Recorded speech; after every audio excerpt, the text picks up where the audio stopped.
I'm breathing underwater, I'm weightless through space.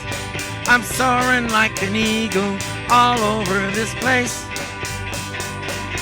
Creatures most will never see are waiting there to look at me, and all I gotta do is breathe underwater. We know when most of the usual annual meteor showers happen, and in most cases we know the comet or other orbital body that left debris in space for our atmosphere to dispose of.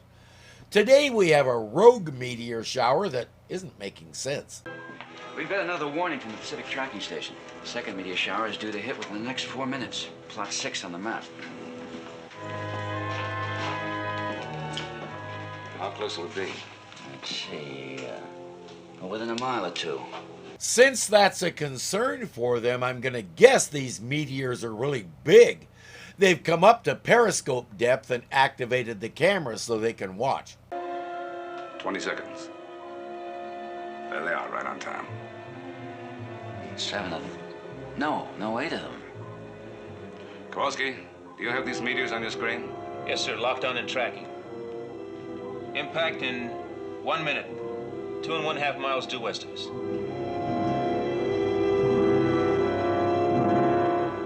They're changing course. Dive! All dive! The meteors have changed course. We'll impact on Seaview in 15 seconds. Meteors don't do that. That means these things are something else, probably intelligent. I suggest that based on how they're deliberately aiming for the Seaview. Time for a crash dive. Close crash doors.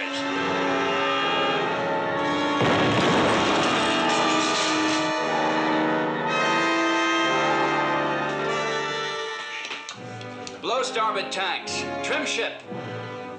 Blowing starboard tanks and trimming. Damage control report. We show several penetrations by small objects. Automatic hull repair now sealing all punctures. No apparent internal damage. That's it. All that panic for a little clunk. But that little clunk allowed something in. Admiral, here's one of those thingamajigs that hit us. I thought it might be a shell, but there's no markings on it. You haven't handled it, Chief. Oh, no, not me, sir. It crawled into the bucket by itself. It's a cooperative little object.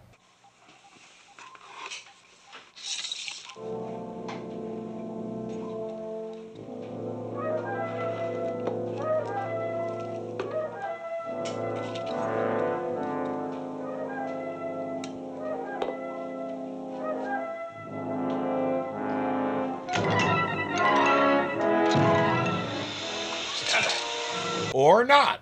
The gas isn't harmful. It knocks everyone out, but only for a few seconds. Then the thing closes and that seam vanishes. It takes a moment to get the boat under control, and one man fell and hit his head. Otherwise, everything is okay. But Captain Crane gets on the horn and warns all hands to watch out for these little red things. In the engine room, they have other things on their minds right now. Repair Team Baker. Broken steam pipe in engine room. Starting repairs now. How long will it take? 15 minutes should do it. That's if those guys don't get themselves scalded to medium rare trying to stop it.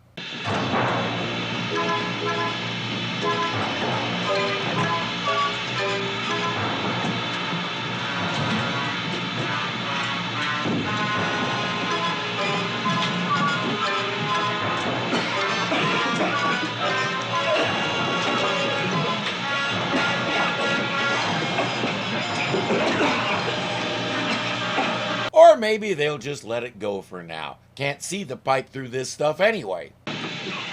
Control room! Control room!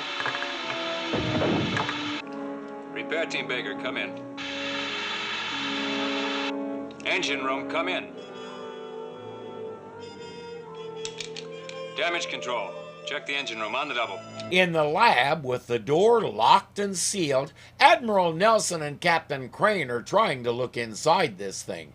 Diamond drills don't even leave a mark, and every acid might as well be water. Heat won't work. Look what it endured when it came streaking through our atmosphere. Well, that just leaves X-rays. Let's see if this thing has pneumonia. Speaking of breathing issues... You all right? Okay. What happened? That's what I'd like to know.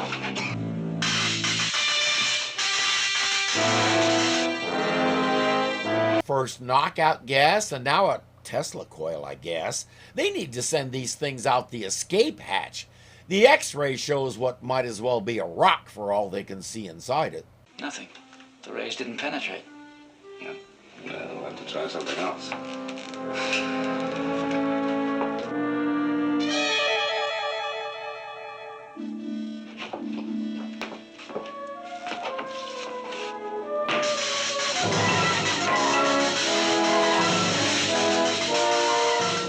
There's a difference from when it released the gas. This time it stayed open.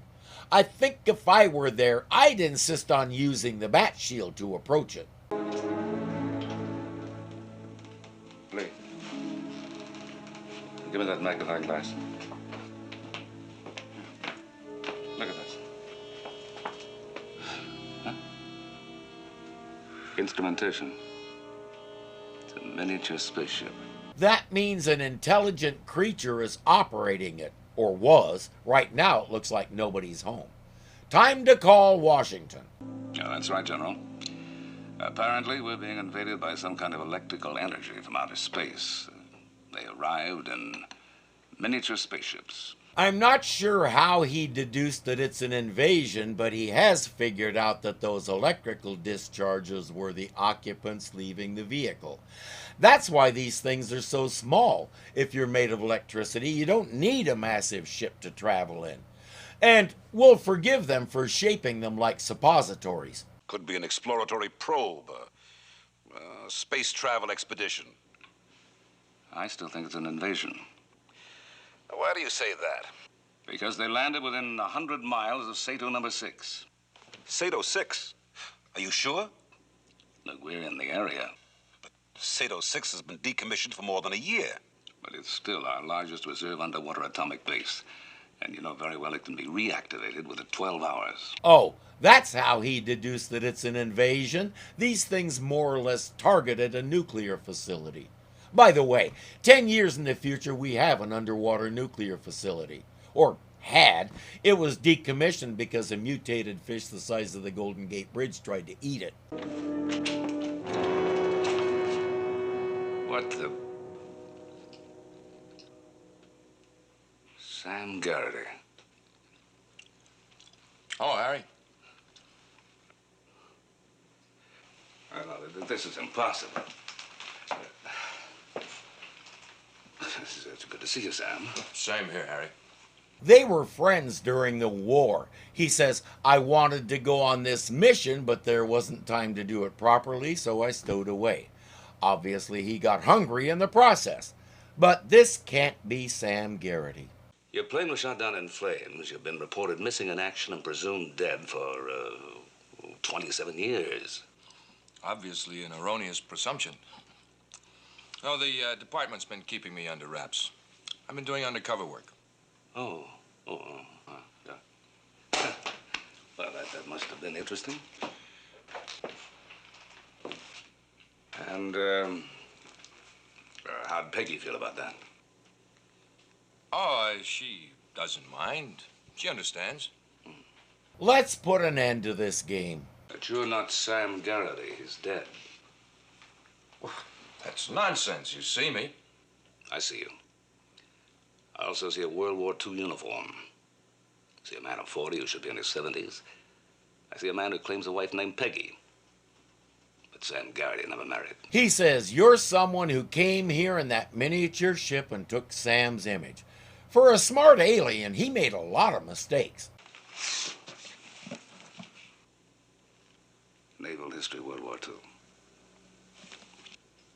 Let's see now. That picture of Sam was taken the day he got his second star. That's almost 10 years before he died. You didn't know that, did you?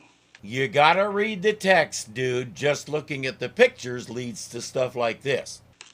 That's why you made the mistake of assuming the image of this photograph.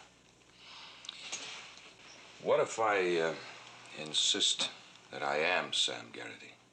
Well, then you'll understand that I have to put you under arrest until we can be sure. We're going to learn that that finger is like the one Q has fun pointing at Captain Picard. It can do most anything. That whole thing could have been avoided if he had come clean. It's obvious his cover isn't covering anything, so what's the point?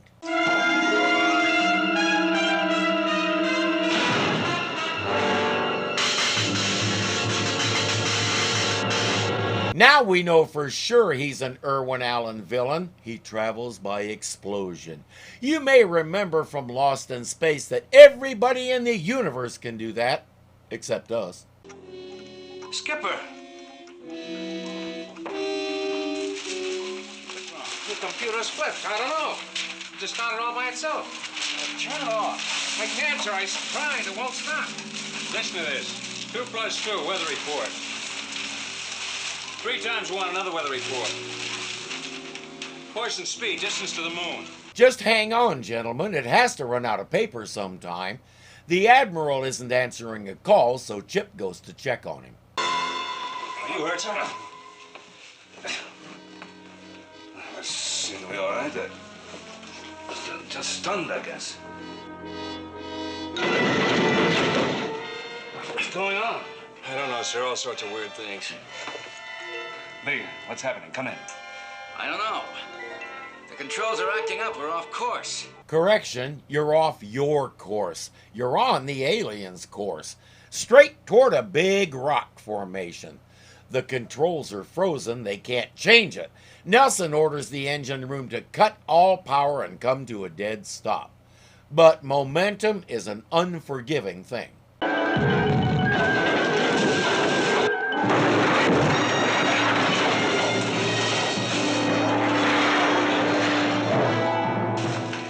Damage control report. Minor damage to the hull in section C-53. Repair crews at work. All right, carry on. Frozen controls. What's the answer? The electrical beams on the miniature spaceship. With the power off, will we remain inactive? They can't stay long. They're right at crush depth. Better turn the lights back on and see if we can do anything. Resume all power. All lines. Activating normal power to all lines. What about the controls, Chief? They're working now, sir. Open crash doors. Aye, sir. Blow all ballast tanks. Resume cruise depth. Resume course and speed. Your course or theirs? I'm not sure where the Seaview is supposed to be going, but the aliens have a different idea. These electrical entities. Now, what do you think they want from us? Sado 6. It makes sense. If they could control all that atomic power, they could control the world. I wonder if they're still with us, or whether cutting the power finished them off. Well, either way, as soon as the flying sub returns, I'm going to take a combat party and go out to the installation. If they aren't there yet, he'll activate the self-destruct. And if they are there and he can't do that? In that case, use nuclear torpedoes and blast Sado 6. Why nuclear? Shouldn't conventional torpedoes do the job? Since he'll be in there, maybe he prefers to be vaporized in an instant than blown to hamburger. Given that choice, I think I'd stay on the Seaview. His combat team consists of Chief Sharkey, a blue shirt, and a red shirt. Someone recently asked why Kowalski wears red when all the others wear blue. It's because he outranks them. You may have noticed that unless the chief is there, Kowalski gives the orders.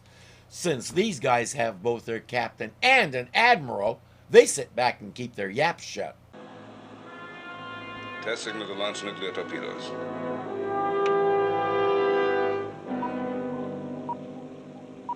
Read you loud and clear. Firing signals operational. Very well, over and out. If he pushes that button, it's kaboom time. The square watch was his own idea. He thought it could catch on and become a fad and he could sell 1 million of them. It didn't, and he didn't.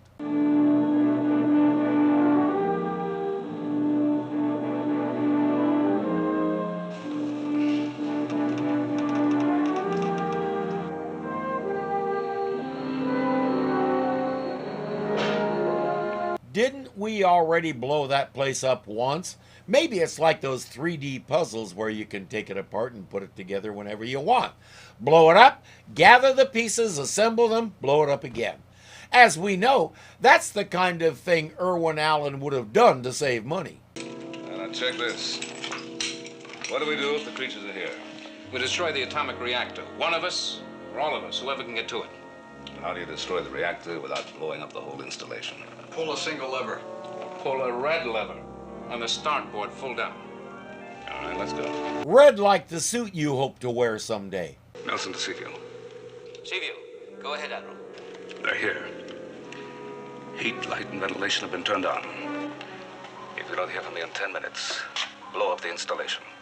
Blue Shirt's name is Peters. It only seems right to identify him since he's the first casualty.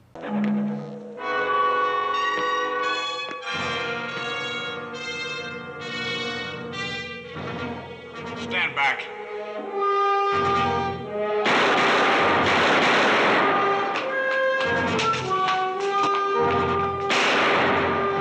By the time they get there, Peters is dead and those things are gone.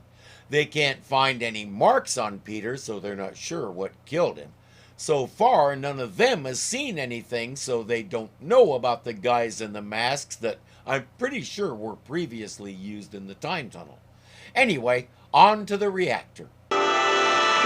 Gentlemen, hold your fire. I mean you no harm. Sam Garrity again.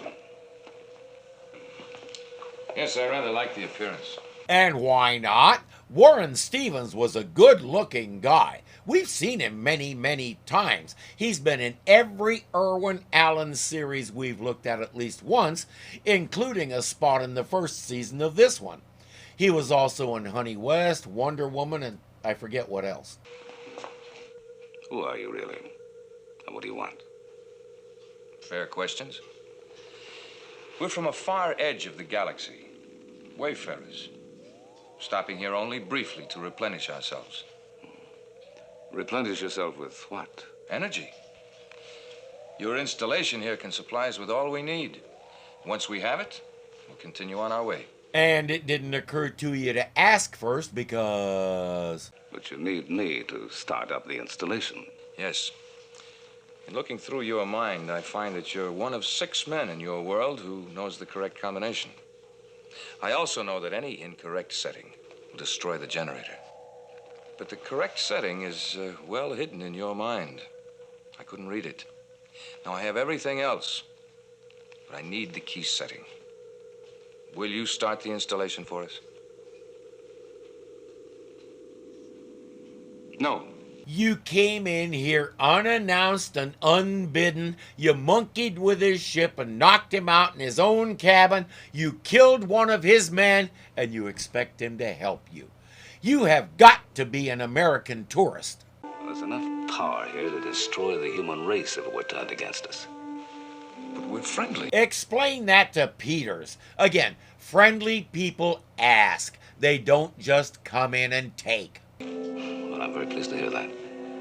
Now, perhaps after we've known each other better and you've really demonstrated your friendship, we'll be able to give you all the energy you need. But that would take time, and we must leave soon. And I'm sorry, I can't act on my own initiative.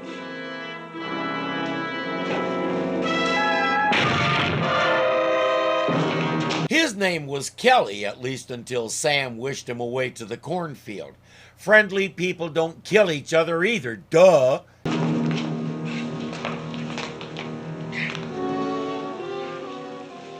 You people are not friendly. You would destroy the generator first and talk later. Now, I command you to start the power. Let's talk about who's already killed 2 people and then discuss who's friendly. By the way, Admiral Nelson doesn't take commands from civilians. I refuse. Well, you will start it. Willingly or not, you will start it. You have no choice.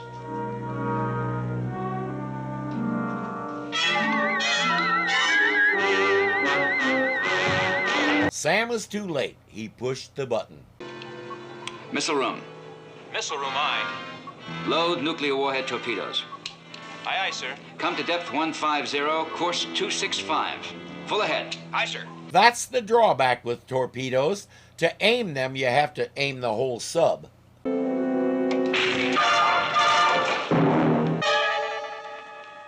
What's up, Ski? The switches. They're shorted. Looks like there's at least one of those critters left on board. It's a good thing they have the ability to cut all power to the system, then load and fire the torpedoes manually.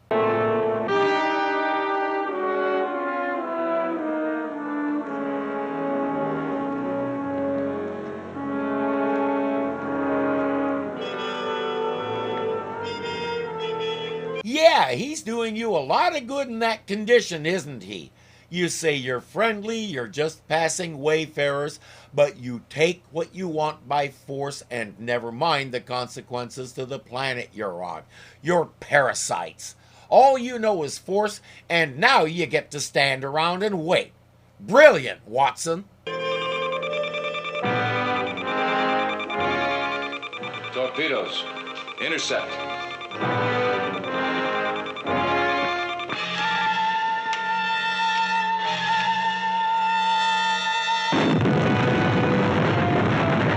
Okay, that didn't work, but at least they didn't go nuclear. Suddenly, nobody has control of the boat. It's following its own course. Or, more precisely, someone they can't see is steering. That happens to this ship a lot. Next time they're in port, they need to add more anti-alien shielding to the system. This time they can't cut the power either. They're going wherever these things want them to.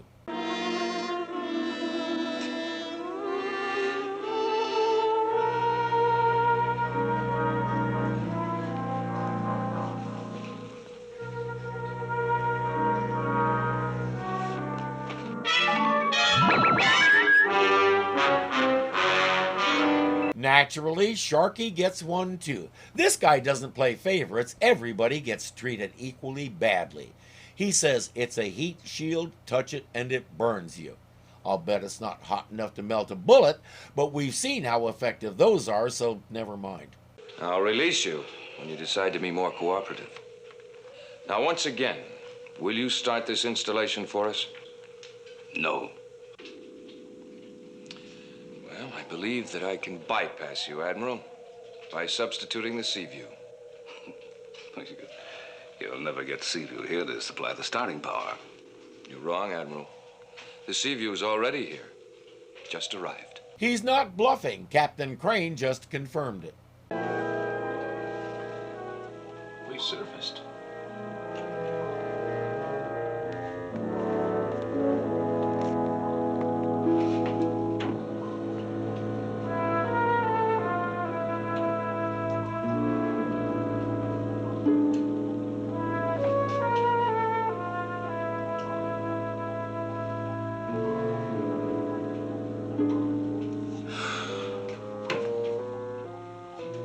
Inside the sailor airlock.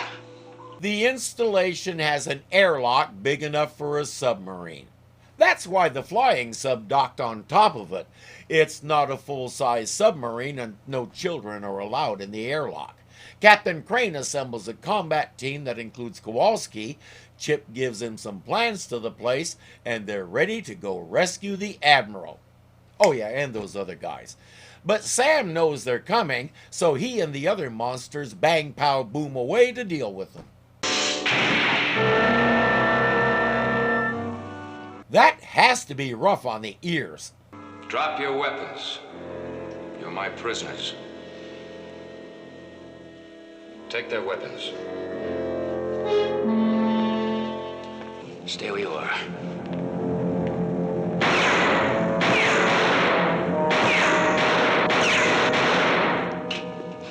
Wasting your time and mine.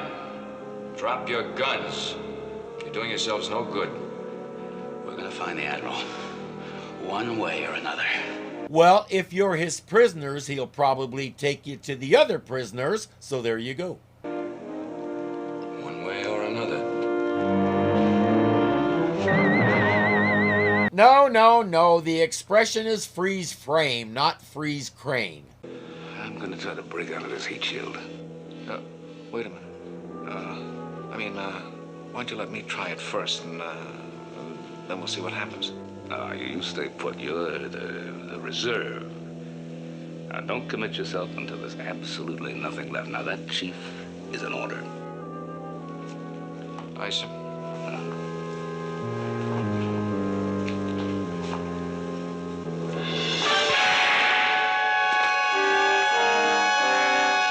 Not only did he break out, he broke it. Sharky follows suit, and they're back in action.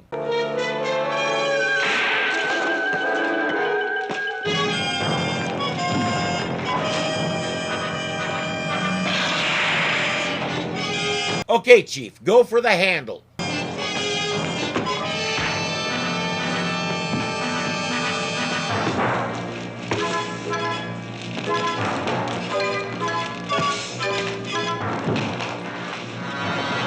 No, Admiral, go for the handle while he's distracted.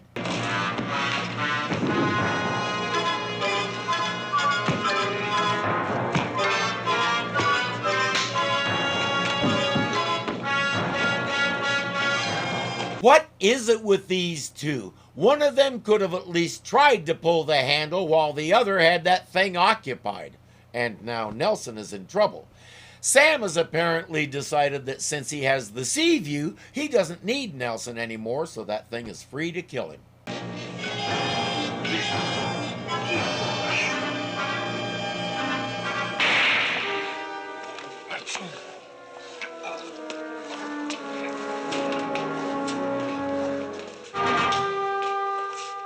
Okay, what was it about the watch that made that thing run away? We'll need several gallons of it. Well, Admiral, still on your feet. You're a very determined fellow. As you seem to be. Yes. I'll show you why. This is a homing device. There are others of us on the way here, a great many others. This device will guide them safely to this source of energy.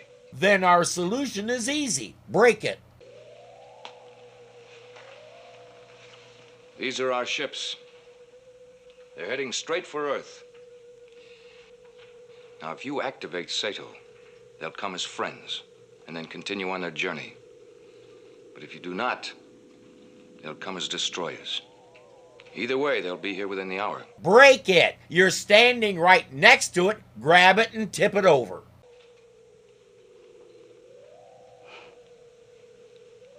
You win. But I'll need some special equipment that's aboard Seaview. I'll go get it. Just a moment, Admiral. Don't underestimate me. Captain Crane will bring the equipment you need.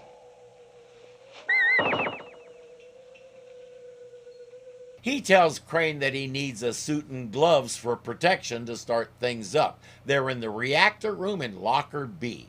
Now Crane is thoroughly confused. Why Locker B? He knows there are no suits or gloves in there.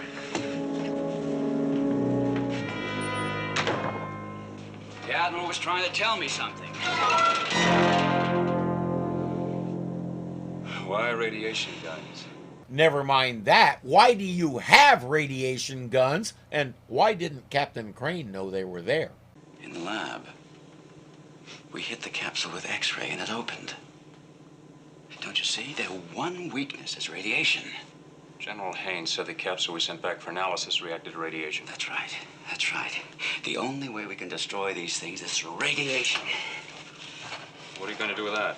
Fill it to full capacity with radiation. Radiation doesn't work like that, except on this show. You can store it in that glorified CO2 cartridge, which is the magazine for the gun.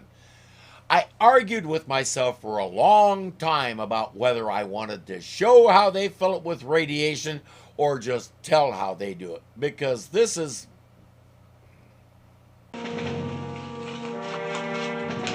He's pulling control rods out of the reactor, which is going to increase the heat it generates, which is going to affect every system on the ship, even though it doesn't. Use this reactor to recharge portable atomic engines. I've never used it to load weapons before. There's always the first time.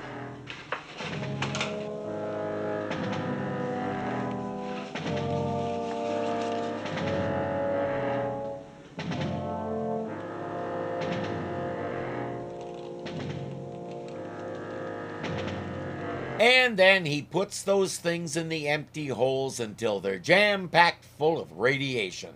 I'm picturing tiny pieces of radiation ricocheting off the walls all over the place. Bloop, bloop, bloop, bloop, bloop, bloop, bloop, bloop. Let's get another gun. Did you forget something? Your reactor has a couple of holes in it. You're letting all the react out. It won't come up. They head inside armed with the radiation guns.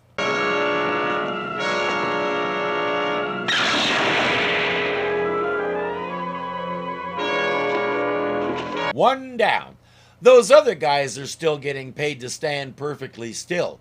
It's a harder job than you might think.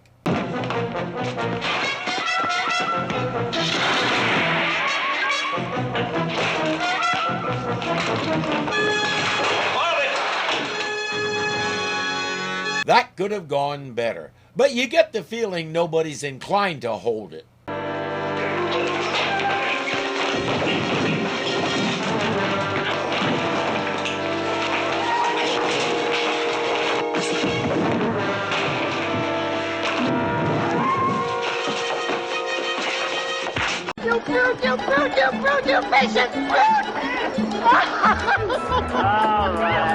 They still haven't figured out that punching these things is as effective as winking at them.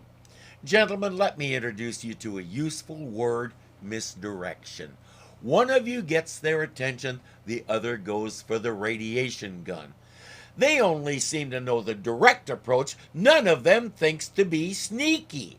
They need to play more Splinter Cell.